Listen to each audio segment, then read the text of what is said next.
Nous allons voir ensemble dans cette vidéo comment démontrer qu'une niche sur laquelle nous voudrions nous situer est concurrentielle ou pas. Pour cela, nous choisissons par exemple la niche de l'éducation de chiens. Nous avons vu précédemment que éduquer son chien est une niche où il y a une forte demande, puisque c'est ce que nous montre une recherche sur Google.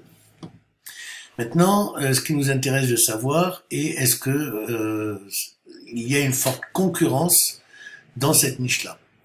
Pour cela, nous allons utiliser l'outil de planification des mots-clés de Google et on va essayer de trouver les nouveaux mots-clés ou d'obtenir le volume de recherche et les prévisions. Donc là, on peut trouver les mots-clés puisqu'on sait ce qu'on cherche. On cherche éduquer son chien. On va aller ici choisir le français, bien entendu. Le pays. Donc là, le pays ciblé, ça va pas être ça, hein. On va supprimer celui-là. Et on va ajouter une zone. On va dire France, pays. Et on enregistre. Voilà. Un domaine éventuellement, ça vous intéresse pas trop. Donc voilà ce qu'on recherche. Et on clique sur obtenir les résultats. Et là, nous avons un tableau avec différentes choses, notamment éduquer son chien. Vous le voyez ici. On a un nombre moyen de recherche mensuel de 1 à 10 000 et une concurrence moyenne. C'est ça qui nous intéresse, c'est le niveau de la concurrence. Vous voyez que la concurrence est moyenne avec éduquer son chien. Derrière, nous voyons que si vous utilisez dresser son chien, il y aura une concurrence élevée. Par contre, il y a une concurrence faible ici sur éduquer son chien pour les nuls, par exemple. Alors ça, non. Éduquer son chiot à être propre. Voilà, par exemple, là, c'est une niche de niche. Hein. On est dans la niche de l'éducation du chien. Et là, on est dans la niche d'éduquer son chiot pour être propre. Et là, on voit que il y a bien sûr un niveau de recherche un peu plus faible que éduquer son chien qu'on a ici de 1000 à 10 000.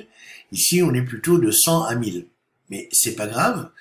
Pourquoi? Parce que, en fait, on préfère avoir une niche qui soit petite, mais avec une faible concurrence, de façon à ce qu'on puisse se positionner clairement. On peut d'ailleurs aller cliquer sur ici sur le titre des tableaux pour faire un tri. Par exemple, là, vous voyez les tris du plus élevé au plus bas. On reclique pour que la flèche se mette de l'autre côté. Non, c'est pas possible. Si, voilà. Et là, voilà, on a les concurrences faibles. Donc, éduquer son chien pour les nuls, poche faible, bon. Éduquer son beagle, éduquer son husky, éduquer un beagle. Vous voyez, tout ça sont des niches dont la concurrence est faible. Donc ça c'est intéressant. Après, parmi ces concurrences faibles, essayez de trouver là où il y a le plus gros volume de recherche, bien entendu. Donc là, dans tout ça, on est sur une concurrence faible. Par contre, on voit qu'on commence à monter ici de 100 à 1000, mais avec une concurrence moyenne. On voit que dans le faible, on est vraiment de 10 à 100.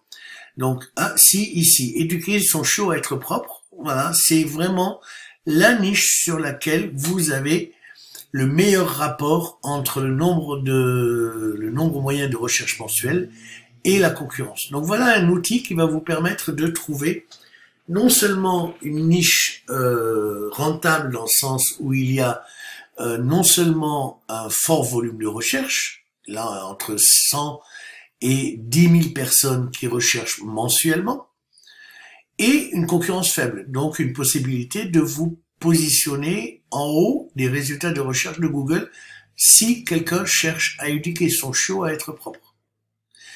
Voilà, je vous remercie de cette vidéo et je vous dis à une prochaine vidéo.